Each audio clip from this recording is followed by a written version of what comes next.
कुछ क्वेश्चंस पिछले प्रोग्राम्स के रहते थे, वो मैं पहले ले लेता हूँ। ये पहले का एक सवाल था, हमारे एक अजीज़ हैं, उन्होंने लाहौर में होते हैं, उन्होंने मुझे ये याद दिलाया कि ये क्वेश्चंस रह गए थे। पहला था कि औरत के मोटरसाइकिल चलाने की शरई हैसियत क्या है। देखें, शरीयत औरत के लिए चाहती है कि वो एक तो मर्दों की तरह बिल्कुल भी ना हो, यानी कोई ऐसा काम ना करे जिससे मर्दों की मुशाबहत पैदा हो। दूसरा ये कि शरीयत हमेशा इस बात को नापसंद करती है कि औरत किसी भी जहत से अपने आप को मरकज़ निगाह बना ले। इसीलिए औरत को बहुत ज़्यादा तेज़ खुशबू लगाकर बाहर निकलने से मना किया गया, क्योंकि जब वो खुशबू लगाकर निकलेगी और गैर मर्दों तक पहुँचेगी तो लाजिम सी बात है कि आदमी उसका मरकज़ और मर्जिअ देखता है कि कहाँ से खुशबू आई, तो औरत की तरफ तवज्जो हो जाएगी। इसी तरह उलमा ने मना फरमाया कि औरतें बहुत ज़्यादा भड़कीले लिबास, हत्ता कि अगर कोई बहन बुरक़ा इस्तेमाल करती है तो इस तरह का ना करे कि उसमें नक्श निगार वगैरह हो कि किसी की तवज्जो ना भी हो तो अचानक उसकी तरफ हो जाए। इन चीज़ों से मना किया गया है और इनमें बहुत सारे उमूर गुनाह भी होते हैं। अब हमारे मुआशरे में, खुसूसन हमारे पाकिस्तान में, औरतें बिल्कुल मोटरसाइकिल नहीं चलाती हैं। यहाँ गाड़ी चला रही हो तो मैंने देखा है कि लोग झाँक झाँक के देखना शुरू कर देते हैं कि ये एक औरत गाड़ी चला रही है, मोटरसाइकिल तो वैसे ही नहीं चलाते। अब जब औरत चलाएगी, लाजिम बात है कि हर एक की मरकज़ निगाह बनेगी। फिर मतलब शरारती किस्म के लोग, ये हो सकता है कोई साइड मार दे, कोई कुछ कर दे, और फिर वो एक तमाशा जो बनेगा वो भी आपके सामने है। और फिर ये कि ये मोटरसाइकिल जो है ख़ास मर्दानी वज़ा के लिए आप कह सकते हैं, और जिस तरह औरतें मोटरसाइकिल पर बैठती हैं वैसे बैठ के चलाना पॉसिबल नहीं है। लाजिमात एक पाँव एक इधर करके चलानी पड़ेगी, और उसमें फिर आप खुद सोच सकते हैं कि किस तरह का माहौल बनेगा। इसलिए हमारे माशरे में ख़ास तौर पर इससे मना ही किया जाएगा। और अगर मैं इसको कहूँ कि ये शदीद मकरूह है तो इसमें कोई मतलब ताज्जुब ख़िज़ बात नहीं होगी, क्योंकि मिजाज शरअ ये है कि औरतें इस तरह की सवारियाँ इस्तेमाल ना करें। एक हमारे कॉलर हमारे साथ हैं। अस्सलाम वालेकुम। अस्सलाम वालेकुम। जी वालेकुम सलाम। मैं हमारा मुल्तान से बात करें। मुफ्ती साहब, मेरे चंद सवालात हैं। पहला क्वेश्चन ये है कि नबी पाक सल्लल्लाहु अलैहि वसल्लम का सच्चा वफादार बनने के लिए क्या करना चाहिए। और मेरा अगला क्वेश्चन ये है कि बाज़ लोग कहते हैं कि शरीयत और तरीक़त दो अलग चीज़ें हैं। बाज़ यहाँ तक कह देते हैं कि हम तरीक़त वाले हैं, शरीयत की हमें ज़रूरत नहीं, तो उनका ऐसा कहना कैसा है।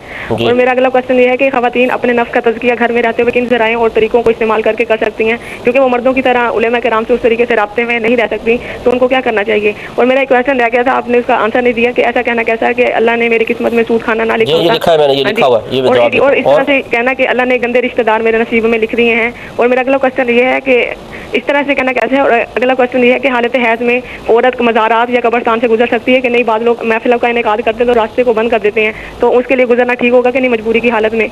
और मेरा अगला क्वेश्चन ये कि गैर महारिम का आपस में मुसाफा और मुआनिका का रिवाज बढ़ता जा रहा है, इसकी शरई हैसियत क्या है। और एक मेरा क्वेश्चन ये कि एक उम्र में अगर कई वाजिबात छूट जाएँ, एक दम देना पड़ेगा तो एक से ज़ायद दम देने पड़ेंगे, इसके हवाले से बताइएगा। और मेरा आखिरी क्वेश्चन ये है कि मोहम्मद उबैद नाम रखना जायज़ है कि नहीं। किसी ने कहा है कि मोहम्मद उबैद नहीं रखा जा सकता, इस हवाले से रहनुमाई फरमाइएगा। ठीक है, और ठीक है, मैं इंशाअल्लाह अर्ज़ करता हूँ। एक और कॉलर हैं। अस्सलाम वालेकुम। अस्सलाम वालेकुम। प्लान ड्रॉप हो गई है, तो ये खुलासे कलाम ये हुआ कि हमारी बहनें जो हैं वो ये मोटरसाइकिल की सवारी, चूँकि ये एक ऐसी सवारी है जो ख़ास मर्दानी वज़ा के लिए है, और इसमें औरत लोगों की, मर्दों की निगाहों का मर्जे बनेगी, और फिर शरारती किस्म के लोग इस तरह शरारतें करके, और फिर हमारे यहाँ कानून का तो आपको हाल पता ही है कि बाज़ औक़ात कुछ भी नहीं हो पाता है। और बिलफ़र्ज़ अगर हो भी, जैसे अब आजकल माशाल्लाह बहरहाल इसकी तारीफ़ भी करनी चाहिए, जैसे हमारे कराची का माहौल तो बहुत ही अच्छा होता चला जा रहा है, तो इसमें अगर कानून सख्त भी हो तो, लेकिन जो एक शरारत कर दी और औरत तमाशा बन गई, और आजकल आपको पता है कि हर एक उठाता बाद में है, वीडियो पहले बना लेता है और उसको फ़ौरन फिर अपलोड कर दिया जाता है। एक लम्हे के बाद है, हर एक के पास इंटरनेट है, तो उसमें फिर एक औरत का तमाशा बन जाना ये क़तन गैर मुनासिब है। तो ऐसे उमूर को इख्तियार करना कि इस किस्म का माहौल बाद में बने, ये शरीयत इसकी इजाज़त नहीं देगी। तो मैं इसको नाजायज़ हराम नहीं कह रहा हूँ, लेकिन बहरहाल ये कराहत के दर्जे में ज़रूर है, इससे इज्तिनाब करना चाहिए। ये बहन ने क्वेश्चन किया था, ये पहले का रहता था। अगर कोई शख्स ये कहे कि अगर अल्लाह ताला ने माज़अल्लाह सूद मेरी किस्मत में ना लिखा होता तो मैं लेता ही क्यों, यानी इसका मतलब है कि सूद किस्मत में लिखा था इसलिए मैं ले रहा हूँ, मेरा कोई कसूर नहीं, अल्लाह ताला ने मेरी किस्मत में लिखा है। देखिए, हज़रत अली रज़ी अल्लाह तआला अन्हु से क्वेश्चन हुआ कि क्या इंसान को अल्लाह तबारक व तआला ने मुकम्मल इख्तियार के साथ पैदा किया है या वो मजबूर महज़ है। आपने शायद फरमाया कि अपना एक पैर उठाओ, वो एक पैर उठा लिया, एक पैर पे खड़ा हुआ था। आपने फरमाया अब दूसरा भी उठाओ। उसने कि अर्ज़ की कि हुज़ूर अगर मैं दूसरा उठाऊँगा तो गिर जाऊँगा। फरमाया बस यही तुम्हारे सवाल का जवाब है कि अल्लाह तबारक व तआला ने हमें बिल्कुल मजबूर और बेबस नहीं बनाया, लेकिन कुल्ली तौर पर इख्तियार भी नहीं दिया है।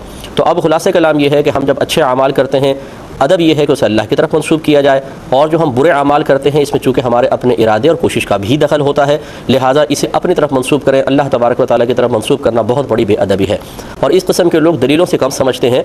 अब मैं एक और दलील से समझा देता हूँ। इसके मुँह पर थप्पड़ मारें ज़ोर से, और थप्पड़ मार के कहें कि अगर अल्लाह ने किस्मत में तेरी ना लिखा होता तो ये थप्पड़ पड़ता ही क्यों। फिर इसकी मोटरसाइकिल चुरा के ले जाएं, इसके माल छीन ले और बोले कि तेरी किस्मत में ना लिखा होता तो होता ही क्यों। तो तुम भी इस पर राज़ी रहो। जैसे सूद के मामले में तुम अपने आप को ये चाहते हो कि तनकीद ना की जाए और उसको अल्लाह की तरफ मंसूब करके मुझे बड़ी ज़िम्मा करार दिया जाए, तो ऐसी तुम भी कर लो। तो यहाँ पर खामोश नहीं बैठेगा। तो खुलासे कलाम ये है कि ये एक शैतानी वसवसा है और शैतानी चक्कर है, इससे बाहर निकले। इंसान जब कोई गुनाह करता है, ख़ता करता है, तो अल्लाह तबारक व तआला उसके इरादे सल्ब नहीं कर लेता, उसके हाथ पाँव बंद नहीं जाते हैं, उसकी सोच मफलूज नहीं हो जाती है, उसकी सोच और फ़िक्र का सिलसिला मुनक़ते नहीं हो जाता, बल्कि उसको इख्तियार होता है, वो अपने इख्तियार से गुनाह करता है और इसी इख्तियार के गलत इस्तेमाल पर आखिरत में गिरफ्त है। एक ये क्वेश्चन था कि कहा जाता है गुस्सा हराम है, तो इसका मतलब ये हुआ अगर उस्ताद अपने शागिर्द पर, माँ बाप अपने औलाद पर, अफसर अपने मातहत पर गुस्सा करे तो फिर वो हराम का इर्तिकाब कर रहा है, इसकी क्या तशरीह होगी। देखिए, हर बाज़ हमारे यहाँ मक़ूले मशहूर हो जाते हैं, लेकिन उसका मतलब ये नहीं होता कि तमाम तर सूरतों का हसर या तमाम सूरतों को क़ैद कर लेना मकसूद है। मिसाल के तौर पर जब कहा जाता है गुस्सा हराम, तो इसका मतलब ये नहीं है कि गुस्से की तमाम सूरतें यहाँ शामिल हैं। इसी तरह हम कहते हैं लालच बुरी बला है, तो इसका मतलब ये नहीं है कि हर किस्म की लालच मना है। बाज़ गुस्से महमूद होते हैं, यानी उन पर सवाब मिलता है। बाज़ गुस्से मतलूब शरअ हैं कि अगर आप गुस्सा ना करें तो गुनाहगार होंगे। इसी तरह बाज़ लालच बहुत अच्छी होती हैं, जैसे नेकियों का लालच है, अल्लाह की बारगाह में मकबूल होने का लालच, और हिर्स इसको अरबिक में कह देते हैं, ये कोई बुरी चीज़ नहीं है। तो ये जो मक़ूले हमारे दरमियान मारूफ़ हो जाते हैं, मशहूर हो जाते हैं, इनको हर सूरत के लिए एक कानून या एक ज़ाब्ते की हैसियत दे देना बिल्कुल सही नहीं होता है। गुस्सा अगर माँ बाप, उस्ताद या अफसर शरई तकाज़े के मुताबिक दायरा शरीयत में रहकर और सही वजह से कर रहा हो तो इसमें कोई हर्ज नहीं है, शरीयत ने इसकी इजाज़त दी है। इसमें थोड़ा सा कलाम मज़ीद करूँगा। कॉलर हैं, अस्सलाम वालेकुम। वालेकुम सलाम। जी बहन। मुफ्ती साहब, मेरे 3 सवाल हैं। पहला सवाल मेरा को एजुकेशन के हवाले से है कि इसके जवाब की कोई सूरत है क्या? क्या चीज़? मैंने उलमाए काम से पूछा है तो वो इसके नाजायज़ होने का ही कह रहे हैं कि मतलब मुतलकन नाजायज़ ही है, तो इसकी जवाबी सूरत अगर कोई एक बनती है तो प्लीज़ वो भी किसकी बताएं। बहन, किसकी जवाज़ी सूरत मतलब बोले ना? को एजुकेशन। अच्छा, ये बोलिए, ठीक है। और दूसरा मेरा सवाल ये है कि मैं किसी और फिक्र से ताल्लुक़ रखती हूँ और मेरे वालिदैन किसी और से, तो हमें बाज़ औक़ात थोड़ा बहुत इख्तिलाफ हो जाता है, तो मैं भी वालिदैन से थोड़ा बहुत अपने फ़िक्र के बारे में बोल लेती हूँ अदा में रहते हुए, मतलब तो ऐसे में कभी ऐसा भी हो जाता है, कभी कुछ वालिदैन से थोड़ा गलत भी हो जाता है, तो ऐसे में मुझे क्या करना चाहिए? मतलब आपका अलहदा फ़िक्र है, वालिदैन का अलहदा है, यूँ? हाँ जी, ठीक है, मैं बताता हूँ। मतलब रहता है। चले और बोले तीसरा क्वेश्चन। तीसरा मेरा सवाल ये है कि भाई जो है उन्हें मैं रुपीज़ अपने पैसे देती हूँ, मतलब तो फिर वो मेरी चीज़ लेकर आते हैं, अगर मैं उन्हें ना दूँ तो वो मतलब चीज़ नहीं लेके आते मेरी, तो मेरा उन्हें पैसे देना और उनका ले लेना तो क्या ये जायज़ होगा? ठीक है। और इजाफी पैसे, मतलब उस चीज़ के नहीं, वैसे ही कि मुझे इतने 2 पैसे फिर मैं चीज़ लेकर आऊँगा, ये जायज़ होगा मेरा देना और उनका लेना? क्या ये रिश्वत के ज़ुमरे में तो नहीं आएगा? जी। और बस ये 3 क्वेश्चन है, शुक्रिया। ठीक है, मैं अर्ज़ करता हूँ इंशाल्लाह।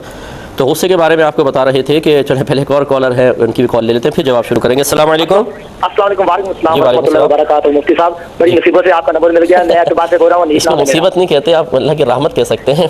नहीं, अच्छा, नसीब से, बड़ी नसीब से। अच्छा, जी बोलिए। तो सर मेरा सवाल ये है कि एक कुर्बानी का जानवर है, 7 ऐसे होते हैं, सीरत के 7 हों, लेकिन हम 7 बंदे नहीं मिले, तो हमने 4 मिलकर एक गाय को तबाह कर दिया है अल्लाह का नाम लेके। Very good. तो फिर क्या नाम है, हम फिर एक और सवाल है कि ये लड़कियां जो प्लेकिंग कराती हैं, क्या ये कराना जायज़ है उनका? ठीक है। और एक सवाल हमारा ये है कि हम गांव में रहते हैं, तो गांव के पीछे एक दरबार है, वहाँ मस्जिद नहीं है उस दरबार में, लेकिन वो मौलवी साहब, मौलवी नहीं है, सैयद है, वो अजान देता है स्पीकर में, लेकिन मस्जिद कोई नहीं है, घर में बैठ कर अजान देता है, क्योंकि सर्दी है, वो उधर बैठ कर अजान दे देता है, तो क्या उनका अजान देना ठीक है? ठीक है। एक सवाल है कि हमारे गांव में पसमानदा रखा जुम्मे की शरात मौजूद नहीं है, जिनके जुम्मा होना चाहिए मस्जिद में अपनी शरात के जुम्मा, वहाँ मस्जिद में जुम्मा असद रात से पढ़ते हैं, दूसरे लोग भी आ जाते हैं, तो क्या ऐसा करना, उनका जुम्मा पढ़ना ठीक है? जुम्मा कहाँ पढ़ रहे हैं? घर में? गांव में एक मस्जिद है, मस्जिद है, लेकिन ठीक है, मस्जिद है, लेकिन वो शरात जो मौजूद है ना शहर में, वो नहीं है, गाँव है। ठीक है, मैं अर्ज़ करता हूँ इंशाल्लाह, मैं अर्ज़ करता हूँ। एक मुख्तसर सा ब्रेक लेंगे, इंशाल्लाह जवाबात का सिलसिला होगा छोटे से ब्रेक के बाद। बिस्मिल्लाहिर्रहमानिर्रहीम। तो गुस्से के बारे में हमारा कलाम चल रहा था। याद रखें कि गुस्सा हर जगह हराम नहीं होता, हर जगह अच्छा भी नहीं होता। जो गुस्सा नफसानी ख्वाहिशात के ताबे होकर दुनिया की गरज से अपने नफ्स के लिए शैतान के दबाव में आकर किया जाए, यानी उसका इजहार किया जाए, वो हराम होता है। गुस्सा असल में यूँ समझ लें कि दिल की एक कैफियत का नाम है। जब कोई चीज़ हमें नापसंदीदा महसूस होती है तो दिल में एक नफ़रत और नापसंदीदगी की कैफियत सी बनने लग जाती है, उसी का नाम गुस्सा होता है। अब गुस्सा आना ये बुरा नहीं होता, इसका इजहार बुरा हो सकता है, क्योंकि गुस्सा आना या गुस्सा क़ल्ब में पैदा होना ये गैर इख्तियारी अमर है, और अल्लाह तबारक व तआला ने गैर इख्तियारी अमर पर इंसान की गिरफ्त नहीं फरमाई है। ला युकल्लिफुल्लाहु नफ्सन इल्ला वुस्अहा। अल्लाह ताला फरमाता है कि अल्लाह ताला किसी जान को उसकी हिम्मत से ज़्यादा आजमाइश में मुब्तला करता ही नहीं।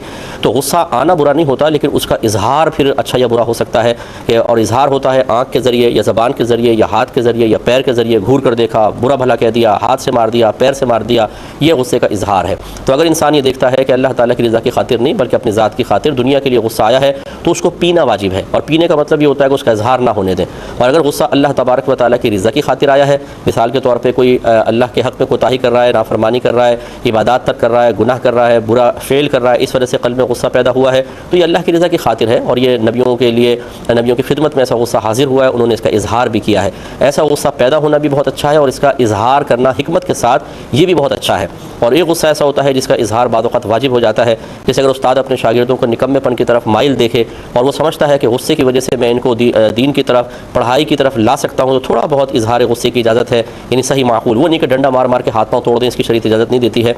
इसी तरह माँ बाप अगर जलाल का इजहार ना करें जहाँ पर करना चाहिए तो गुनाहगार होंगे। यूँ ही एक पीर अपने मुरीदीन पर ना करे, अफसर अपने मातहत पर ना करे, शौहर अपनी बीवी पर ना करे, तो ये गुनाहगार होगा। हाँ, बीवी बाद औक़ात अपने शौहर पे गुस्सा हो जाती है, ये शरन सही नहीं है। औरत को अल्लाह ताला ने महकूमा बनाया है, अगर शौहर की कोई बात नागवार गुजरे, वो नाफरमानी कर रहा है तो ये कह ज़रूर सकती है, लेकिन लहजा नरम होना चाहिए, दलील के साथ अच्छे अंदाज से, प्यार मोहब्बत से, मौका महल की नज़ाकत को देख के कहे तो इसमें कोई हर्ज नहीं। हाँ, अगर सिर्फ उसके दिल में गुस्सा पैदा हो रहा है, वो इजहार नहीं कर रही, तो इसमें यह भी बरी ज़िम्मा है। उम्मीद है कि इस तफसील से आप गुस्से के बारे में इजमालन कुछ बातें समझ गए होंगे।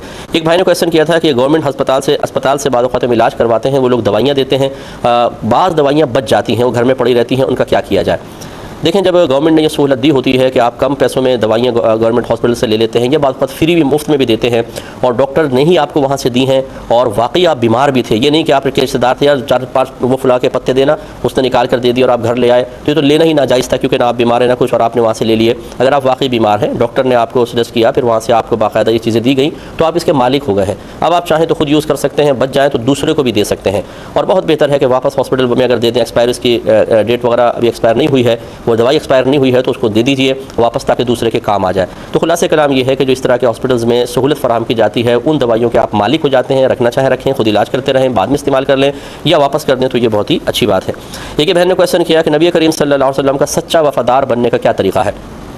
देखिए, इसका तरीका यह है कि सहाबा किराम अलैहिम रिज़वान की हयात तय्यबा का मुताला किया जाए और अपनी ज़िंदगी को बिल्कुल उनके तर्ज़ अमल के मुताबिक ढाल लिया जाए, तो समझ लें आप नबी करीम सल्लल्लाहु अलैहि वसल्लम के सच्चे वफ़ादार हो गए, क्योंकि उनसे बढ़कर वफ़ादार कोई भी नहीं है। और हमने ये देखा है कि सहाबा किराम में सबसे बड़ा जो वस्फ़ था वो इताअत का था, यानी वो फरमाबरदारी करते थे, नबी करीम सल्लल्लाहु अलैहि वसल्लम के हुक्म को मानते थे। आज हमारे यहाँ हमने नबी की मोहब्बत को भी मतलब एक रस्म बना लिया है। ग़ुलामी रसूल में मौत भी कबूल है नारे लगाएंगे, लेकिन ग़ुलामी रसूल में दाढ़ी कबूल नहीं है, ग़ुलामी रसूल में औरतों को पर्दा करना कबूल नहीं है, ग़ुलामी रसूल में लड़कियों का पीछा छोड़ देना कबूल नहीं है, ग़ुलामी रसूल में इल्म दीन सीखना कबूल नहीं है, ग़ुलामी रसूल में गुनाहों से किनारा कशी इख्तियार करना कबूल नहीं है, बाकी सब कुछ नारे लगाएंगे।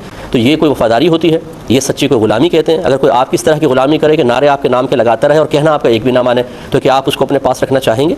और क्या आप उसको सच्चा वफ़ादार कहेंगे, अपना सच्चा ग़ुलाम कहेंगे? लेकिन हम इसी तरह की ग़ुलामी और इसी तरह की वफ़ादारियों को सबूत दे रहे हैं। तो इसलिए सबसे पहली चीज़ इताअत है। फिर सहाबा की ज़िंदगी देखें, नबी करीम सल्लल्लाहु अलैहि वसल्लम की नापसंदीदगी वाला कोई अमल नहीं करते थे। तीसरी चीज़ सरकार सल्लल्लाहु अलैहि वसल्लम की इत्तिबा का मतलब ये होता है कि बाज़ आमाल सरकार ने इख्तियार किए लेकिन उनके इख्तियार करने का हुक्म नहीं दिया, और वो सरकार के साथ ख़ास भी नहीं थे, सहवन भी सादिर नहीं हुआ, आपका खासा नहीं था और सहवन भी नहीं हुए। जैसे आपने एक दफ़ा 2 रकत नमाज़ पर सलाम फेर दिया, 4 रकत नमाज़ थी, 2 पर सलाम फेर दिया, फिर जब आपको तवज्जो दिलाई गई और यकीनी सी बात है अल्लाह ताला ने शरई हुक्म बयान कर फरमाना था, इसलिए आपकी तवज्जो किसी और तरफ थी, तो फिर आपने बकिया 2 रकत अदा करने के बाद आखिर में सजदा साहब किया, तो इस फ़ेल में इत्तिबा नहीं होगी क्योंकि सहवन हुआ था। ऐसी जो नबी करीम सल्लल्लाहु अलैहि वसल्लम की ज़ात पाक के साथ ख़ास हैं, जैसे 4 से ज़्यादा अज़वाज एक साथ निकाह में रखना, इनमें इत्तिबा नहीं होगी जो सरकार के खासा हैं। बाकी जो सरकार ने अफ़ाल और अमाल इख्तियार किए हैं, सहाबा किराम हत्तल इम्कान नबी करीम सल्लल्लाहु अलैहि वसल्लम के उन अफ़ाल को इख्तियार किया करते थे। ये 3 चीज़ें अगर आप ले लें तो फिर भी ये बहुत बहुत बड़ी चीज़ें, इताअत, इत्तिबा और सरकार सल्लल्लाहु अलैहि वसल्लम की नापसंदीदगी का ख्याल करके हर उस अमर से, हर उस कौल से, हर उस फ़ेल से अपने आप को दूर रखना जो सरकार की नापसंदीदगी का सबब बन सकता है या उसे सरकार ने नापसंद किया है। और ये 3 ऐसी चीज़ें हैं, मैंने आपको जिक्र कर दी कि आप जितने ये इश्क़ रसूल का नारा लगाने वाले हज़रात हैं, इनको इस इम्तिहान पर जाँच कर देख लें, बहुत ही कम ऐसे होंगे जो इस मयार पर पूरे उतर रहे होंगे। ना नबी का कहना मानेंगे, न नबी की इत्तिबा करेंगे, न सुनन वगैरह पे कोई अमल पैरा नहीं होंगे, और सरकार की नापसंदीदगी वाले हज़ार हा काम कर रहे होंगे। गुनाह सरकार को सबसे ज़्यादा नापसंद है। बुखारी की रिवायत सरकार ने इरशाद फरमाया कि जिसने मेरी नाफरमानी की, अल्लाह तबारक व तआला ने उस पर ज़िल्लत व खारी को मुसल्लत फरमा दिया है। अब अंदाज़ा फरमाए, इतने सख्त अल्फाज सरकार ने बयान फरमाए, तो गुनाहों से कौन किनारा कशी इख्तियार करता है? नबी करीम की ग़ुलामी का दावा है। तो कोई बुरा ना माने, मैं किसी के इश्क़ रसूल को चैलेंज भी नहीं कर रहा हूँ, मैं तो एक वो इम्तिहान आपके सामने पेश कर रहा हूँ, एक वो आईना सामने रख रहा हूँ जिसमें मैं अपने आप को भी देखूँगा और आप भी अपने आप को देखें और फिर फैसला करें कि हम सच्चे वफ़ादार हैं या सिर्फ नारों के लिहाज से वफ़ादार हैं। तो उम्मीद है कि बहुत सी चीज़ें हमें समझ में आ जाएंगी। एक ही कहते हैं कि बाज़ लोग ये कहते हैं कि शरीयत अलहदा है, तरीक़त अलहदा है, हमें शरीयत की माज़अल्लाह ज़रूरत नहीं, हम तो तरीक़त वाले लोग हैं। देखिए, नबी करीम सल्लल्लाहु अलैहि वसल्लम जो थ्योरी लेकर आए उसको कहते हैं शरीयत, जो तालीम है, और जो प्रैक्टिकल सरकार ने करके दिखाया, जो अमल करके दिखाया, उसका नाम है तरीक़त। जब शरीयत और तरीक़त इंसान इख्तियार कर लेता है तो फिर वो मारिफत हासिल करने में कामयाब होता है, और जब उसको मारिफत हासिल होती है तो अल्लाह तबारक व तआला उसको हकीकत तक पहुँचा देता है, वो हक़ाइक़ देखने लग जाता है। अब ये इस किस्म के जाहिल और उजड़ किस्म के लोग जिन्होंने आकर गद्दियों पे कब्ज़े कर लिए हैं और जो अच्छे पीर इज़ाम हैं, अच्छे मशाइख़ हैं, ख़ानदानी पीर हैं, उनको बदनाम कर रहे हैं, ये बैठ के इस किस्म की बातें करते हैं, क्योंकि ये नफ्स के ग़ुलाम होते हैं। इन्हें अपने मुत्तबईन को मुतमईन भी करना होता है कि हमारे गुनाहों, हमारी ख़ताओं के बावजूद हमें अपना लीडर तस्लीम कर लो। तो उसका तरीक़ा बेहतरीन यही है कि ये कहा जाए जी शरीयत कुछ और होती है, तरीक़त कुछ और होती है। अब इनसे पूछो, अच्छा तुमने तरीक़त जो कहा कुछ और होती है, कहीं ना कहीं से तो इसका सबूत होगा ना, लाओ वो सबूत पेश करो। 1500 साल के अंदर कौन से बुजुर्ग थे जो तुम्हारी इस तरीक़त के ऊपर अमल पैरा थे, जिनकी तुम इंतिबा कर रहे हो? वो शैतान के अलावा कोई नज़र नहीं आएगा। इनका पीर शैतान होता है। शैतान ने सबसे पहले अल्लाह तबारक व तआला की नाफरमानी की, उसने अपने एक तरीक़ा निकाला, शरीयत को छोड़ दिया, अल्लाह तबारक व तआला के हुक्म को नज़रअंदाज किया। तो अब आप खुद गौर कर लीजिए, आदम अलैहिस्सलाम से लेकर हमारे सरकार तक, फिर उनके जो करीबी मुत्तबईन, फिर सहाबा किराम, फिर औलिया इज़ाम, सब के सब अल्लाह तबारक व तआला के अहकाम और नबियों की लाई हुई जो मुत्तबईन है, नबियों की लाई हुई शरीयत पे चलते रहे, और अंबिया अलैहिस्सलाम खुद भी उस पर अमल पैरा होकर शरीयत बताते रहे। ये कौन सा ग्रुप निकल आया? हमारे उलमा ने फरमाया, अकाबरीन ने, सूफिया इज़ाम ने लिखा है, जो ये कहे कि हमें शरीयत की ज़रूरत नहीं, वो दायरा इस्लाम से बाहर निकल जाएगा और उसको जहन्नम में डाला जाएगा। लिहाजा इस किस्म के लोगों से अपना दामन बचाएं, इतने भी पप्पू और सादा ना बने। दुनिया के अंदर तो पान भी खरीदते हैं तो जिराह करते हैं, सब्ज़ी खरीदते हैं तो जिराह करते हैं, लेकिन जब अपने ईमान की बारी आती है तो इस किस्म के लुटेरों के हाथ में अपने ईमान और अपनी बच्चियों के ईमान देकर और हम मुतमईन हो जाते हैं, और ये लूट रहे हैं, अपने ख़जाने भर रहे हैं और लोगों को गुमराह कर रहे हैं। इस किस्म के लोगों से महफूज रहा जाए। अच्छे पीर इज़ाम जो सहीहुल अक़ीदा हों, साहिब इल्म हों, बाशरा हों, एलानिया कोई गुनाह ना करते हों, अल्लाह तबारक व तआला की शरीयत को आम करते हों, दुनिया का लालच उनके अंदर आपको नज़र ना आए, अपने मुत्तबईन की इस्लाह का जज्बा हो। सिर्फ इस वजह से नहीं कि सेठ आकर बैठा तो इसको कुछ समझाऊंगा तो नाराज़ होकर चला जाएगा, तो गरीब को समझा रहे हैं, सेठ को छोड़ रहे हैं, नहीं, सबके साथ इस्लाह का बराबर का बर्ताव करते हों। ये हैं वो लोग जिनका आप दामन थाम लें तो इंशाअल्लाह आपका बेड़ा पार हो जाएगा। इनसे बचें जो ये शरीयत को नहीं मानने वाले लोग हैं। ये कहते हैं कि ख़वातीन घर में होती हैं, ये तज़किया नफ्स की कौन सी सूरत इख्तियार करें, क्योंकि मर्द तो उलमा की सोहबत में या मशाइख की सोहबत में जा सकते हैं। देखिए, हमारी बहनों से मेरी गुजारिश है, आप कुरान पढ़ें, हदीस पढ़ें, कुरान को तफसीर के साथ पढ़ें, हदीस को शरह के साथ पढ़ें, बहुत सी बातें समझ में आएंगी। इसी तरीके से बहुत से प्रोग्राम्स होते हैं। मैं गुजारिश करता हूँ हमारा दरस बुखारी आप देखें, अल-हादी देखें, अहकाम शरीयत भी आप देखेंगे, बहुत कुछ समझ में आएगा। मेरी अक्सर कोशिश होती है कि मैं बड़ी बड़ी बातें करने के बजाय अवामी सतह पर उतर के आवाम के लिए काम करूँ। बड़ी बड़ी किताबें लिखने वालों ने लाइब्रेरियाँ भर दी हैं, मुश्किल मुश्किल बयानात करते हैं, लोग कहते हैं वाह बड़ा ज़बरदस्त बयान है, लेकिन उसमें अमल वाली कौन सी बात होती है? अवाम उससे बात नहीं सीख पाती है। इसकी वजह से अवाम ज़्यादा दीन से दूर हो जाती है। आप हमारे बयानात सुनकर देखें, बिल्कुल अवाम की इस्लाह के लिए होते हैं, उन्हें आप ज़रूर मुताला करें। इसके अलावा तसव्वुफ़ की वो कुतुब जैसे इमाम गज़ाली रहमतुल्लाह अलैह ने लिखी हैं, उनका मुताला करें। और इंशाअल्लाह जैसे मैंने आपको पिछले प्रोग्राम में भी अर्ज़ किया था, आप दुआ करें कि मैं किताब लिख रहा हूँ, ये किताब मुकम्मल हो जाए तो अलिफ से लेकर ये तक इंशाअल्लाह एक आम मुसलमान को किस तरीके से सबसे पहला स्टेप उठाना चाहिए, फिर सेकंड, फिर थर्ड, किस तरह वो कुर्ब इलाही की मनाजिल तय कर सकता है, अल्लाह की बारगाह में मकबूल हो सकता है, किस तरह अपना तज़किया नफ्स कर सकता है, मर्दों के लिए, ख़वातीन के लिए, दोनों के लिए इंशाअल्लाह मुफीद होगी। आप दुआ करें मैं किताब कंप्लीट करने में कामयाब हो जाऊँ। मुख्तसर सा ब्रेक लेंगे, यकीन आप हमारे साथ ही रहेंगे। बिस्मिल्लाहिर्रहमानिर्रहीम। ये बहन ने पूछा कि कोई अगर शख्स यूँ कहे कि रिश्तेदार जैसे कोई ख़राबियाँ करते हैं, बुराई करते हैं, तो उसकी ज़बान से निकला कि अल्लाह ताला ने ये गंदे रिश्तेदार मेरे ही नसीब में लिखने थे या लिख दिए, क्यों लिख दिए वगैरह, तो इस तरीके से जुमले अदा करना कैसा है? देखिए, यहाँ दो इसकी सूरतें होती हैं। एक ये कि अल्लाह तबारक व तआला की तक़सीम पर एतराज़ का बिल्कुल इरादा ना हो, गैर इरादी तौर पर लोगों के तसलसल से, बुरे रवैये की वजह से दिल में नफ़रत पैदा हुई, घुटन पैदा हुई और ये जुमला निकल गया और बाद में उसको एहसास होता है, वो तौबा भी कर लेता है, तो ये गुनाह ज़रूर है लेकिन कुफ्र नहीं है। और अगर ख़ास अल्लाह तबारक व तआला की तक़सीम पर एतराज़ का इरादा है कि अल्लाह ने ऐसी किस्मत क्यों बनाई है, यानी ये चीज़ जहन में आ चुकी थी फिर भी इसके बावजूद इस किस्म के जुमले कह रहे हैं, तो इस ये फिर इंसान को दायरा इस्लाम से बाहर निकाल सकता है। वजह इसकी यह है कि अल्लाह तबारक व तआला ने जो फ़ैसले किए हमारे हक़ में बहुत ही हकीमाना फ़ैसले हैं। हमारी मिसाल बिला तमसील में समझाने के लिए सिफर्स कर रहा हूँ, जैसे छोटे छोटे बच्चे होते हैं, माँ बाप उनके साथ मुख्तलिफ रवैये इख्तियार करते हैं जिनमें से बहुत सारे बच्चों को समझ में नहीं आते, ना माँ बाप के फ़ैसले समझ में आते हैं, ना उनका रवैया समझ में आता है, भी क्यों डांट रहे हैं, क्यों इग्नोर कर रहे हैं, क्यों रूडली गुफ्तगू कर रहे हैं, बच्चों को समझ में नहीं आता। अब वो बच्चे अपने माँ बाप पे एतराज़ करें तो यकीनन समझाने वाला यही कहेगा कि बेटा भी आप बहुत छोटे हैं, ज़रा बड़े हो जाओ, माँ बाप के लेवल पर आ जाओ, तो फिर आपको समझ में आ जाएगा। बिला तमसील अब मैं अर्ज़ कर रहा हूँ कि अल्लाह तबारक व तआला हकीम मुतलक़ है, पूरी कायनात का निज़ाम चलाने वाला, जिसने चाँद सूरज और ज़मीन बनाए। ज़मीन के अंदर आप देखें, इंसानों का निज़ाम देख लें, ग़िज़ा की तक़सीम का निज़ाम देख लें, क्या ऐसा रब्बे करीम जो इतने ज़बरदस्त किस्म के निज़ाम को लेकर चल रहा है और इतनी बेहतरीन उसने तक़सीम फरमाई है, क्या वो आपके हक़ में मादल्ला गफलत का शिकार हो जाएगा, गलती का शिकार होगा? ये हमारी जहालत और कसूर अक़ल होता है कि हमने ना इल्म सीखा होता है। ये हमारे माँ बाप का सबसे बड़ा कसूर होता है, ना इल्म सिखाते हैं, ना दीन के करीब आने देते हैं, ना खुद अच्छी सोबत इख्तियार करते हैं, ना अपने बच्चों को सोबत इख्तियार करने देते हैं। तो फिर इस किस्म के ही मुज्तहिद निकलेंगे जो अल्लाह तबारक व तआला पे एतराज़ात करके भी अपने आप को हक़ बजानिब तस्वुर करने की कोशिश करेंगे और अपने ईमान से हाथ धो बैठेंगे। तो इसलिए क़तई तौर पर अगर किसी का मादल्ला ये इरादा हो कि वह अल्लाह तबारक व तआला की तक़सीम पर एतराज़ करके ईमान बचा सकता है, तो ये गलत होगा, वो तबाह हो जाएगा। इसका सबसे पहला जो मतलब उस्ताद था या कह लें कि बड़ा था, वो शैतान था। उसने अल्लाह की तक़सीम पर एतराज़ किया। अल्लाह ताला ने इज़्ज़त आदम अलैहिस्सलाम को अता फरमाई, तमाम फ़रिश्तों को फरमाया सजदा करें। ये शैतान जिन था लेकिन उनके साथ था, इसको भी हुक्म दिया। इसने इस तक़सीम पर एतराज़ किया कि इज़्ज़त इनको क्यों, मुझे क्यों नहीं दी। इस तक़सीम पर एतराज़ से उसका अंजाम क्या हुआ? अबा वस्तकबरा व कान मिनल काफ़िरीन। अल्लाह ताला फरमाता है उसने इनकार किया, तकब्बुर किया और कुफ्र करने वालों में से हो गया। तो होशियार रहिए, उसने 80,000 बरस इबादत की थी अल्लाह ताला की, और मुअल्लिमुल मलकूत था, फ़रिश्तों को उस्ताद था, अल्लाह ने ईमान छीन लिया तक़सीम पर एतराज़ की वजह से। तो आप और मेरी हकीकत और हमारी औकात क्या है कि हम अल्लाह तबारक व तआला की हिकमतों पर एतराज़ करें, तो अल्लाह की बारगाह में तौबा करें और तजदीद ईमान, तजदीद निकाह करें और आइंदे से बचें। ये बहन कहती हैं बाद वक़्त ये महफ़िल वगैरह होती है, रास्ते बंद कर दिए जाते हैं तो ख़वातीन को मजबूरन दूसरे रास्ते इख्तियार करने पड़ते हैं। अब एक औरत हालत हैज़ में है और रास्ता कब्रिस्तान से निकलता है, क्या वो वहाँ से गुजर सकती है? तो जी हाँ, बिल्कुल गुजर सकती है। ये मतलब ये नहीं है कि पाक औरत ही कब्रिस्तान से गुजर सकती है और हाइज़ा को गुजरना मना है। औरत के लिए तो वैसे ही कब्रिस्तान जाना मना है, लेकिन इस किस्म के जो आपने मजबूरी ज़ाहिर की है कि मुतबादिल कोई रास्ता ही नहीं छोड़ा, कब्रिस्तान से निकलना है, तो हालत हैज़ में बहन गुजर सकती है, कोई गुनाहगार होने का मामला नहीं है। लेकिन उन्होंने कहा कि आजकल ये जो नामहरम है, ये आपस में मुसाफ़हा और मुआनका का बड़ा रवाज होता चला जा रहा है, इसकी क्या शरई हैसियत है?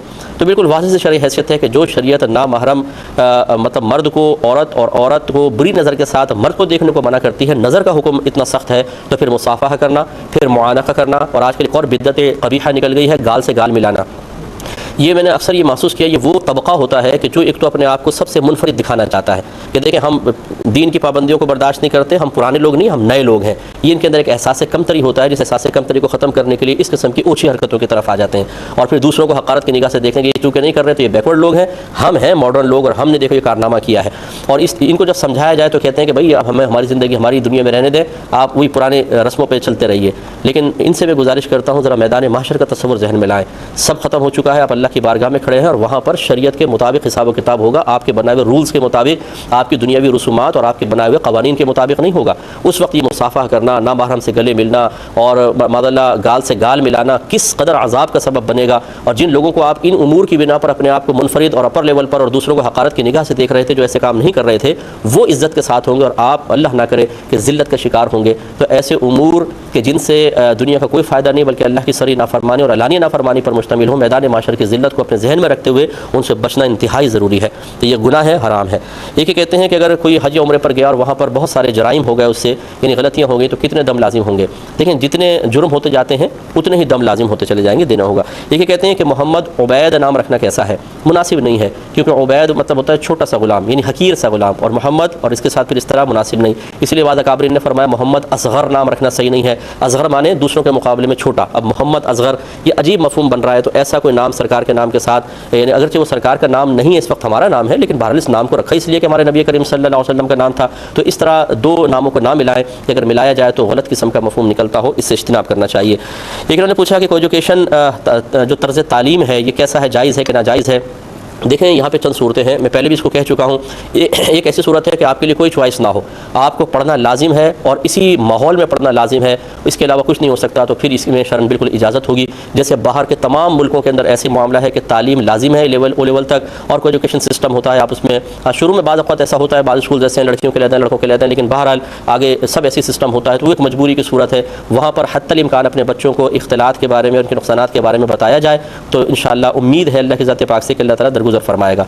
दूसरा ये कि आपको इख्तियार है, आप अलहदा पढ़ सकते हैं, लेकिन अब इसमें तालीम का मसला होता है। बाद औक़ात बिलफ़र्ज़ एक एजुकेशन है, उसमें आप बैठेंगे नहीं, मिलकर नहीं बैठेंगे, लड़के अलहदा हैं लड़कियाँ अलहदा हैं और आपस में फ्री नहीं हो रहे हैं, और तर्ज़ तालीम इस जगह का बहुत ही बेहतरीन है, तो अच्छे मुस्तक़बिल की खातिर इस नुकसान को बर्दाश्त किया जा सकता है कि पर्दे में बुरक़े में लड़की बैठे और तालीम हासिल करे, लड़कों से बिल्कुल इख्तिलात ना रखे, फ्री ना हो, हंसी मजाक ना हो, तो इसकी गुंजाइश निकल सकती है, ऐसे लड़के के लिए भी निकल सकती है।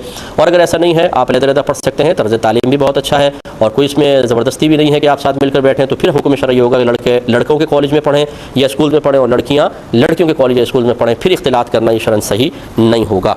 एक ही कहते हैं कि बच्ची ने फरमाया कि इनके वालिदैन का फ़िक़्ह अलहदा है, इनका फ़िक़्ह अलहदा है, बाद वक़्त फ़िक़ही मामले में बहस हो जाती है और ये कहती हैं कि मेरे लिहाज सख्त हो जाता है, क्या हुक्म शरा होगा। देखिए, जब फ़िक़ही इख्तिलाफ़ है या मुख्तलिफ़ मकातिब फ़िक्र भी होते हैं, बाद वक़्त के मुख्तलिफ़ स्कूल ऑफ थाट से ताल्लुक़ रखते हैं, माँ बाप का अलहदा होता है, बच्चे अलहदा हो जाते हैं, ऐसी सूरत में यकीनन आपस में बहस करके दूसरे को कायल करना तकरीबन नामुमकिनात में से होता है। ना वो आपके सांचे में ढल सकते हैं, ना आप उनके सांचे में ढल सकते हैं, तो बहस करना बिल्कुल बेकार है। खुसूसन औलाद के बारे में गुजारिश यही है कि अपने वालिदैन से बहस ना करें, लहजा सख्त ना करें। अगर आप समझते हैं कि आप सही हैं, वालिदैन गलती पर हैं, तो प्यार मोहब्बत का रास्ता इख्तियार करें। ये जो हमारे यहाँ बाद डंडा उठाने का कह देते हैं ना कि डंडा उठाओ और लोगों को यूँ करो और यूँ करो, आप करते रहें 100 साल तक, एक की भी इस्लाह नहीं कर सकते। डंडा मार के कभी इस्लाह नहीं होती, प्यार से मोहब्बत से करेंगे तो इस्लाह होगी। ये डंडा मार तरीका इख्तियार ना करें, प्यार मोहब्बत से करें, मान जाए ठीक, वरना आप अपने रास्ते पर चलते रहें। अगर आपका रास्ता ठीक है तो, गलत रास्ता है तो आपको उनकी बात माननी चाहिए। ये कहती है, बहन ने फरमाया कि मैं अपने भाइयों से कहती हूँ मेरी चीज़ ला दो, वो कहते हैं जब तक पैसे नहीं दोगी हम नहीं लाएंगे, तो मुझे मजबूरन पैसे देने पड़ते हैं। ये रिश्वत तो नहीं है। देखिए, रिश्वत के ज़ुमरे में नहीं आएगा, ये इजारे के ज़ुमरे में आएगा कि भाई कहते हैं हम बगैर पैसे के आपका काम नहीं करेंगे, तो गोया कि हमें इसकी उजरत दी जाए, अमल की उजरत आप उजरत दे देती हैं तो ठीक है, इसमें कोई हरज नहीं है, लेकिन पैसे पहले तय करें। ये काम मैं करवाऊंगी, कितने पैसे लोगे, इतने पैसे आप राज़ी हैं तो कहें यस जाओ करो और उतने पैसे दे दें, ये सही है। लेकिन ऐसे भाइयों को खुदा का खौफ करना चाहिए, बहनों के लिए मतलब इस तरह उनसे पैसे ले लेकर उनका काम करें, बिल्कुल गलत है। वैसे शरई लिहाज से सही है, लेकिन अखलाकी एतबार से भाइयों को तो चाहिए बहनों का बड़ा ख्याल करें। बच्चियाँ तो वैसे ही बहुत अच्छी होती हैं और बहनें बहुत ही अच्छी होती हैं। एक वक्त में आपके भाई आपसे दूर हो जाएंगे और औलाद माँ बाप के लिए बेटे दूर हो जाएंगे, लेकिन बेटी और बहन बड़ी मुखलिस होती हैं। अक्सर मैंने देखा है 99% कह लूँ तो कोई बेजा नहीं होगा, हाँ 1% ऐसी भी होती हैं जो बड़ी खराब किस्म की होती हैं और भाइयों से ज़्यादा ख़तरनाक होती हैं, वो एक अलग मसला है। लेकिन अक्सर बच्चियाँ बहुत अच्छी होती हैं। माँ बाप कहते हैं जी बेटा हो जाए, बेटा हो जाए, और बेटा जब हो जाता है वो सारी ज़िंदगी तंग करता रहता है, फिर बीवी को लेकर लेता चला जाता है, काम बेटी ही आती है और बेटी ही नापसंद होती है। इस पर भी हमें तवज्जो करनी चाहिए। भाई ने फरमाया कि कुर्बानी के 7 हिस्से होते हैं, मतलब गाय में, तो हम 4 आदमियों ने मिलकर एक गाय कर दी थी, इस कुर्बानी सही है? तो देखें, ये तो बिल्कुल सही है। जवाब ये है कि बिल्कुल सही है। ये जो कहा जाता है कि 7 हिस्से, इसका मतलब है कि ज़्यादा से ज़्यादा 7 हिस्से हो सकते हैं, इससे ज़्यादा ना करें, कम की कोई कैद नहीं है। तो आप 4 ने मिलकर गाय की तो सबकी कुर्बानी अल्हम्दुलिल्लाह हो गई। ये कहते हैं कि हमारे यहाँ एक मज़ार शरीफ है, वहाँ मस्जिद नहीं है, तो जो वहाँ के मुतवल्ली हैं सैयदज़ादे हैं, वो घर में ही अज़ान दे लेते हैं और फिर जमात वगैरह हो जाती है। क्या ये तरीक़ा सही है? बिल्कुल सही तरीक़ा है। अज़ान के लिए मस्जिद का होना ज़रूरी नहीं है, बल्कि उलमा ने फरमाया अगर करीब कोई मस्जिद नहीं है तो अपने घर में अज़ान दे ले इंसान, तो बिल्कुल सही कर रहे हैं, इसमें कोई हर्ज नहीं है। दूसरे ने कहा कि हमारे गांव में जुमा हो रहा है, हालांकि जुमे की शराइत में से है कि शहर में जुमा हो। जी हाँ, ये जुमे की शराइत में से था, ये बिल्कुल था, लेकिन अब चूँकि बहुत ज़्यादा इसमें उमूम बलवा हो गया है, हर गाँव में तकरीबन जुमे कायम हो रहे हैं, तो उलमा ने इरशाद फरमाया कि अब आवाम को मना ना किया जाए, ना उन्हें ज़ोहर एहतियाती का हुक्म दिया जाए। लिहाजा आपके गाँव में जुमा बिल्कुल ठीक है, बशर्ते कि इमाम वाकई इमाम की शराइत पर पूरा उतरता हो, तो फिर ये जुमा आपका बिल्कुल ठीक है, इसमें कोई हर्ज नहीं है। ईमेल एड्रेस चल रहा होगा, जो भाई बहन हमें मेल करना चाहें मेल करें, इस एड्रेस पे कर दें, या mufti.akmal.net पर आस्क इमाम के ऑप्शन में जाकर आप हमें क्वेश्चन भेज सकते हैं, या मेरा जो पर्सनल ईमेल आईडी है muftiakmalqtv2@, उस पर भेज दें, तो इंशाल्लाह कोशिश करेंगे जल्दी आपको जवाब दें। देर हो जाए तो मेरी मजबूरी आप हमारी समझ लीजिएगा। इतनी मेल्स आती हैं, यकीन करें कि मैं आपको बता नहीं सकता हूँ, और हम किसी मेल के पैसे नहीं लेते हैं, कोई ऐसा नहीं है कि कोई मैं पैसे ले रहा हूँ, हम फ़ी सबिलिल्लाह अल्लाह की रज़ा की खातिर आपको जवाब देने की कोशिश करते हैं। और कोई ऐसा नहीं होता कि मेरे रिश्तेदार की आए तो मैं पहले जवाब दे दूँ और दूसरे की आई तो बाद में, ये भी नहीं है। कोशिश होती है जैसी जो अर्जेंट मेल्स होती हैं, बल्कि हम कोशिश करते हैं जल्दी दे दें, फिर भी अर्जेंट भी इतनी कसीर आ जाए तो क्या करें, इसलिए हमारी मजबूरी को समझते हुए नाराज़ ना हुआ करें और आप मेल एतमाद के साथ भेजें, जवाब इंशाल्लाह ज़रूर भेजेंगे। अब अपने मेज़बान को, हमारी QTV की पूरी टीम को इजाज़त मरहमत फरमाएं। आप हमारे लिए दुआ कीजिए, हम आपके लिए दुआ गो हैं कि अल्लाह तबारक व तआला हमें इल्म दीन के नूर से माला माल फरमाए और अपनी ज़िंदगी में इस इल्म को दूसरों तक बल्कि बेशुमार तक मुंतकिल करने की तौफ़ीक़ व हिम्मत अता फरमाए। आमीन। व आखिरु दावाना अनिल हम्दुलिल्लाहि रब्बिल आलमीन।